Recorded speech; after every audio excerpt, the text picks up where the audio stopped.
या तो విన్నే నైతో లర్నే మొహమ్మద్ రిజ్వాన్ చెప్పినట్టు మన ఎస్ఆర్హెచ్ ఫ్యాన్స్ అందరూ ఇప్పుడు నేర్చుకుంటున్నారు. అంటే టీం ఎక్స్పెక్ట్ చేసినట్టు పర్ఫార్మెన్స్ చేయకపోతే ఏం చేయాలి, అంటే ఎట్లా మనసును ఓదార్చుకోవాలి అనేది మన ఫ్యాన్స్ ఇప్పుడు నేర్చుకుంటున్నారు అన్నమాట. ఎందుకంటే ఈ సీజన్ స్టార్ట్ అయినప్పుడు అప్కి బార్ 300 పార్ అన్న మనం 300 పార్ నుండి 200 పార్కి వచ్చింది, 200 పార్ నుండి 150 పార్కి వచ్చింది. ఇప్పుడు 100 పారే అతి కష్టంగా అయ్యారు అన్నమాట. ఈ రోజు మ్యాచ్ చూస్తేనే మన అందరికి అర్థమైపోయింది. 100 కూడా కొట్టడానికి చాలా కష్టపడ్డారు. 120 కాల్అవుట్ అయిపోయారు 16 ఓవర్ల. ఆ రోజు ఎల్ఎస్జీ పైన కూడా 16 ఓవర్లోనే మ్యాచ్ ముగిసిపోయింది. ఈ రోజు కూడా 16 ఓవర్లోనే మ్యాచ్ ముగిసిపోయింది. అయితే ఈ రోజు మ్యాచ్ కనుక స్టార్టింగ్ నుండి మాట్లాడుకుంటూ వస్తే టాస్ గెలిచినాం, బౌలింగ్ తీసుకున్నాం. అంటే లాస్ట్ 2 మ్యాచ్లు ఫస్ట్ బ్యాటింగ్ చేసి ఓడిపోయినాం కదా. అయితే ఈసారి బౌలింగ్ తీసుకొని వాళ్ళని 200, 210 దగ్గర ఆపినా కూడా మన ఎస్ఆర్హెచ్ బ్యాటర్లు దాన్ని చేజ్ చేయగలుగుతారని అందరు అనుకున్నారు. అట్లా అందరు అనుకున్నట్టే ఎస్ఆర్హెచ్ అంటే ప్యాట్ కమిన్స్ కూడా బౌలింగే తీసుకున్నాడు అనమాట. ఫస్ట్ వాళ్ళ బ్యాటింగ్ అనేది స్టార్ట్ అయింది. మనకు మంచి స్టార్ట్ దొరికింది. ఫస్ట్ 2 వికెట్లు పోయినాయి. కాకపోతే ఆ తర్వాత రహానే, రఘువంశీ వీళ్ళిద్దరు కూడా కేకేఆర్ యొక్క ఇన్నింగ్స్ ని బిల్డప్ చేసారు. కాకపోతే నాకు ఈ రోజు అర్థమైంది ఎస్ఆర్హెచ్ బౌలింగ్ ఎంత దరిద్రంగా ఉంది అనేది. టీంలో చూస్తే అన్ని మంచి పేర్లే, మరి చెడ్డమైన పేర్లు ఏం లేవు. అందరి పేర్లు చూసుకుంటే మంచిగా ఉన్నది మన బౌలర్లు. ప్యాట్ కమిన్స్, మొహమ్మద్ షమి, హర్షల్ పటేల్, ఇంక ఇట్లా చూసుకుంటూ పోతే టీం చూడడానికి బౌలర్లు అందరూ సాలిడ్ గానే కనిపిస్తున్నారు. కాకపోతే పర్ఫార్మెన్స్ అనే దగ్గరికి ఒక్కొక్కరు చాలా దారుణంగా పర్ఫార్మెన్స్ చేస్తున్నారు అనమాట. మెయిన్ గా ప్యాట్ కమిన్స్ మన కెప్టెన్ కు ఈ సీజన్ స్టార్ట్ అయినప్పుడు కూడా బౌలింగ్ అనేది వర్కౌట్ కావట్లేదు. ప్రతి మ్యాచ్ లో కూడా ఎక్కువ రన్స్ ఇస్తున్నాడు. ఇక అట్నే మొహమ్మద్ షమి కూడా తన స్థాయికి తగ్గ ప్రదర్శన వేయలేకపోతున్నాడు. మెయిన్ గా జీటీలు ఎట్లయితే పర్ఫార్మెన్స్ చేసిండో తన ఇంజురీకి ముందు, అంటే 2023 వరల్డ్ కప్ కు ముందు జీటీలు ఎట్లా పర్ఫార్మెన్స్ చేసిండో అందులో సగం కూడా మన ఎస్ఆర్హెచ్ కి ఇప్పుడు పర్ఫార్మెన్స్ చేయలేకపోతున్నాడు. ఇక అట్నే సమర్జీత్ సింగ్ మనోడు వచ్చిండు. ఈ రోజు 4 ఓవర్లలో 47 రన్స్ ఇచ్చిండు, వికెట్ లెస్ మనోడు. అయితే మనోడికి వికెట్ దక్కాలే గానీ మన ఘోరాతి ఘోరమైన అద్భుత ఫీల్డింగ్ తోటి మనకి వికెట్ అనేది దక్కలేదు. మెయిన్ గా నితీష్ కుమార్ రెడ్డి ఆ క్యాచ్ మిస్ చేసింది. ఫీల్డింగ్ దగ్గరికి అర్థం కానీ బౌలింగ్ లో చూసుకుంటే ఎవ్వరు కూడా సరిగ్గా పర్ఫార్మెన్స్ చేయలేదు. దానికి తోడు బౌలింగ్ ప్లాన్స్ కూడా చాలా ఘోరంగా అనిపించినాయి. ఎందుకంటే ఇద్దరు స్పిన్నర్లు జషన్ అన్సారీ అట్నే కమిందు మెండిస్ వీళ్ళిద్దరు కూడా వికెట్లు పడ్డాయి. అంటే 11వ ఓవర్లో 13వ ఓవర్లో వీళ్ళిద్దరు కూడా వికెట్లు పడ్డాయి. కాకపోతే 13వ ఓవర్ తర్వాత మళ్ళీ స్పిన్నర్ కు బౌలింగ్ అనేది ఇయ్యలేదు అన్నమాట ప్యాట్ కమిన్స్. మరి ఎందుకు ఇయ్యలేదు అనేది అర్థమైతలేదు. కానీ వాళ్ళిద్దరికి అసలు బౌలింగ్ వేయలేదు. మెండిస్ ఒక్క ఓవర్ వేసిండు. ఆ ఒక్క ఓవర్లో 4 రన్స్ ఇచ్చి ఒక వికెట్ తీసిండు, కీలకమైన వికెట్. అట్నే అన్సారీ కూడా సెటిల్ అయిన రహానే వికెట్ తీసిండు అనమాట. అన్సారీ తన 2nd ఓవర్ లో వికెట్ తీసిన తర్వాత 3వ ఓవర్లో చాలా కట్టడిగా బౌలింగ్ చేసిండు అనమాట. అంటే రన్స్ అనేది ఇయ్యలేదు. అయినా కూడా వీళ్ళిద్దరిని నెక్స్ట్ ఓవర్లలో అంటే మనం చూస్తున్నాం ఐపీఎల్ లో ట్రెండ్ అయిపోయింది. స్పిన్నర్లు కూడా డెత్ ఓవర్ లా వేసేస్తున్నారు. మెయిన్ గా 17వ ఓవర్ 18వ ఓవర్ కూడా స్పిన్నర్లు వేస్తూ ఉన్నారు. కాకపోతే మన జట్టు ప్లానింగ్ ఏంటిది అనేది అర్థం కాలేదు. కానీ 13వ ఓవర్లోనే స్పిన్ బౌలింగ్ ఆపేసింది. ఇంకా మొత్తం 4 ఓవర్లు ఉన్నాయి. అన్సారీకి 1 ఓవర్ ఉంటే మెండిస్ కు 3 ఓవర్లు ఉన్నాయి.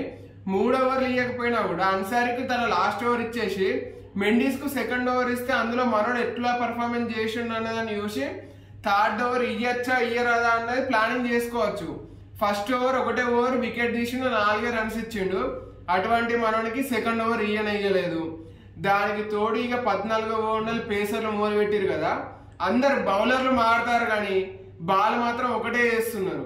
అంటే ఈ ఒకటే బాల్ అట్లా వేస్తున్నారు అని అట్లా కాదు, ఒకటే ప్లేస్ లో ఒకే రకమైన బాల్స్ అనేటివి వేస్తున్నారు అనమాట. మొత్తం షార్ట్ పిచ్ బాల్స్. ప్రతి ఒక్కరు వచ్చి ఒక్కొక్క ఓవర్లో మినిమం 2-3 షార్ట్ పిచ్ బాల్స్ వేసారు. అసలు ఆ ప్లానింగే మారలేదు. ఖచ్చితంగా మొత్తం షార్ట్ పిచ్ బాల్స్ వేసుకుంటూ వేయరు. యార్కర్ వేద్దాం అనుకుంటే ఏ ఒక్కరు కూడా యార్కర్ పర్ఫెక్ట్ గా పడలేదు. ప్రతి ఒక్కసారి యార్కర్ వేద్దామని పోయిన ప్రతి ఒక్కసారి ఆ నో బాల్స్ అయినాయి, చక్కగా బ్యాట్ల పైకి పోయినాయి, బౌండరీలు పోయినాయి అన్నమాట. మన రన్స్ అన్ని అక్కడనే పోయినాయి కదా. ఒక లాస్ట్ ఓవర్ మంచిగా పడ్డది, మంచిగంటే 13 రన్నులు, దానికంటే ముందు 21 రన్నులు, దానికంటే ముందు ఓవర్లో 17, 15, 13 ఇట్లా ప్రతిదల్లా 10+ రన్స్ ఇచ్చుకుంటా ఎండింగ్ లా. మరి అట్లా రన్స్ వస్తా అంటే కూడా స్పిన్నర్ కి ఇద్దామని మనోళ్ళు ఎందుకు అనుకోలేదో నాకు అర్థం కాలేదు. అట్నే ఒకటే రకమైన బాల్ ఆ షార్ట్ పిచ్ బాల్స్ వేయడం వెనుక ఉన్న ప్లానింగ్ ఏంది అనేది కూడా నాకు అర్థం కాలేదు. ఒకవేళ మీకు అర్థమైతే కామెంట్ చేసి నాకు చెప్పండి. మొత్తం అందరు అవే బాల్ షమి, సమర్జీత్, హర్షల్ పటేల్, కమిన్స్ వీళ్ళు 4 వేసారు. అందరు ఒకే రకమైన బాల్స్ అనేవి వేసారు. నాకు తెలిసి అందుకే కేకేఆర్ కూడా ఈజీగా బ్యాటింగ్ చేసింది అన్నమాట. వెంకటేష్ అయ్యర్, రింకు సింగ్ కూడా వాళ్ళు ఈజీగా రన్నులు చేయగలిగారు.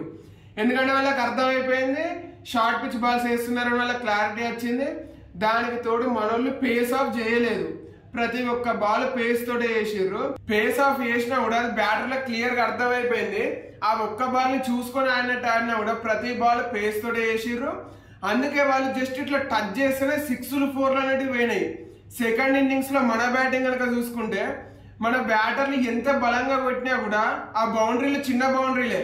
సైడ్లకు 62, 63, ఫ్రంట్ లో 75, వెనక సైడ్ అయితే 50+ బౌండరీలే అన్నమాట. అటువంటి బౌండరీని కూడా మనల్ని క్లియర్ చేయలేకపోయారు.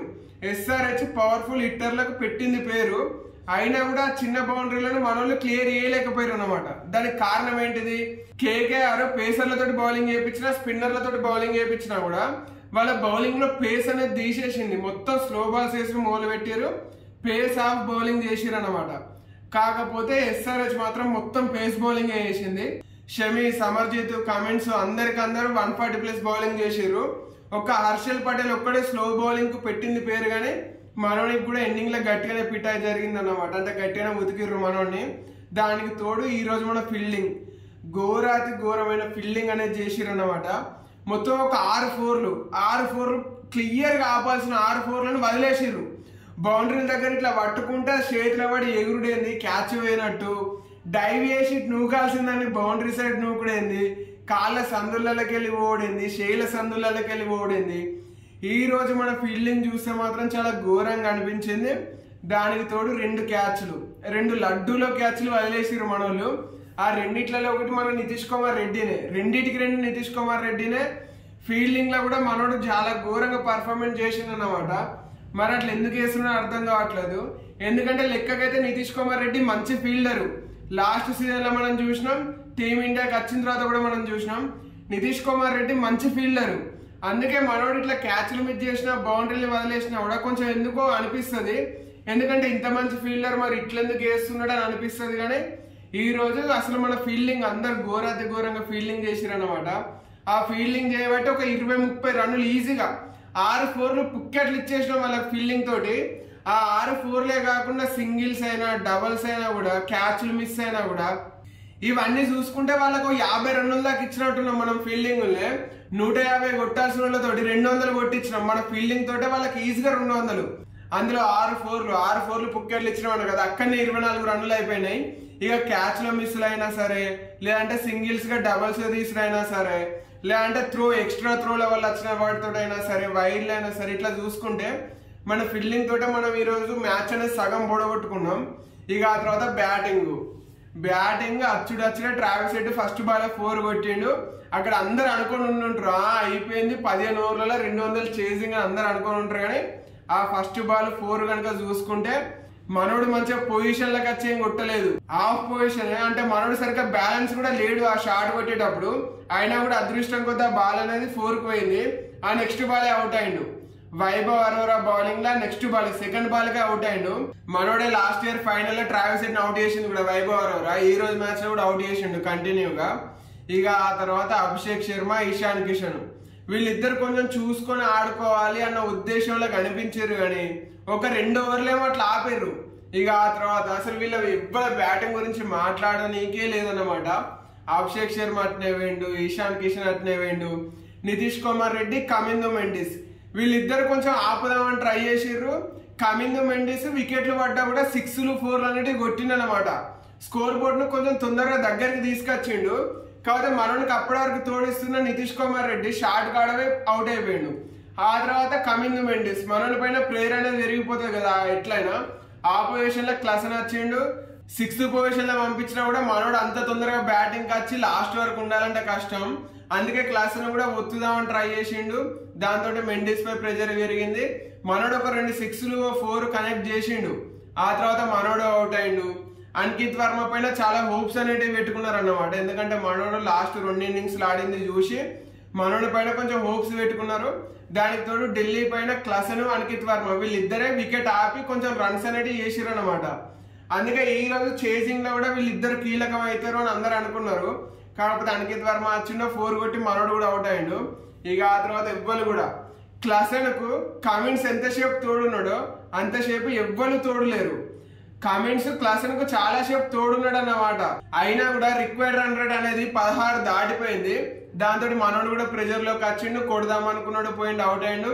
ఇక ఆ తర్వాత కామెంట్స్ షమి, సెమర్జీత్ సింగ్ ఇట్లా వచ్చిన వాళ్ళు వచ్చినట్టు అవుట్ అయ్యారు. 16.4 ఓవర్లలో 120 కొట్టి ఓడిపోయారు అనమాట 80 రన్నుల తేడాతోటి.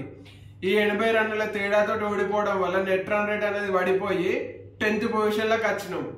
2023లో మనం ఎక్కడున్నాం 2025 వచ్చేసినాం అనమాట, 10th పొజిషన్కి వచ్చేసినాం. అయితే ఈ రోజు మన బ్యాటింగ్ వర్కౌట్ కాలేదు, బౌలింగ్ వర్కౌట్ కాలేదు, ఫీల్డింగ్ వర్కౌట్ కాలేదు, స్ట్రాటజీస్ కూడా వర్కౌట్ కాలేదు. అసలు Cummins world cup winning captain, ఇప్పుడు ఇంటర్నేషనల్ లెవెల్లో ఉన్న కెప్టెన్లలో మనోడు టాప్ పొజిషన్ ఉంటాడు. అన్ని గణం సాధించింది అన్నమాట. మనోడి కెప్టెన్సీలో ఆస్ట్రేలియా అంతగానం గెలిచింది. అటువంటి కెప్టెన్ ఈరోజు ఈడెన్ గార్డెన్స్ లో క్లూలెస్ అనిపించిండు. అసలు ఏ బౌలర్లను వాడాలనేది మనకి సరిగ్గా అర్థం కాలేదు, వాడినా కూడా వాళ్ళని ఎంతసేపు వాడాలనేది కూడా మనకి అర్థం కాలేదు. కాకపోతే నెక్స్ట్ మ్యాచ్ లో మనోళ్ళు కంబ్యాక్ ఇస్తారని అనుకుంటాను. ఎందుకంటే నెక్స్ట్ మ్యాచ్ మళ్ళీ హైదరాబాద్ లో జరుగుతుంది సండే రోజు, అది కూడా గుజరాత్ టైటాన్స్ తోటి. మరి ఈ మ్యాచ్లన్నా గెలిచి మళ్ళీ ఫ్యాన్స్ కి ఒక చిన్న ఊపు ఉత్సాహం అనేది ఇస్తారో ఇయ్యరో నాకు అర్థం కావట్లేదు. ఎందుకంటే 2 మ్యాచ్లలో ఓడిపోయిన తర్వాత ఓకే లెర్న్ అనుకున్నారు, ఇప్పుడు 3వ మ్యాచ్ లో కూడా అంతే ఘోరంగా ఓడిపోయారు. అంటే మ్యాచ్ కు పర్ఫార్మెన్స్ పడిపోతుంది. ఫస్ట్ మ్యాచ్ లో 280 సూపర్, ఆ తర్వాత 190 యావరేజ్, ఆ తర్వాత 160 బిలో యావరేజ్, ఇవాళ 120 అటర్ ఫ్లాప్.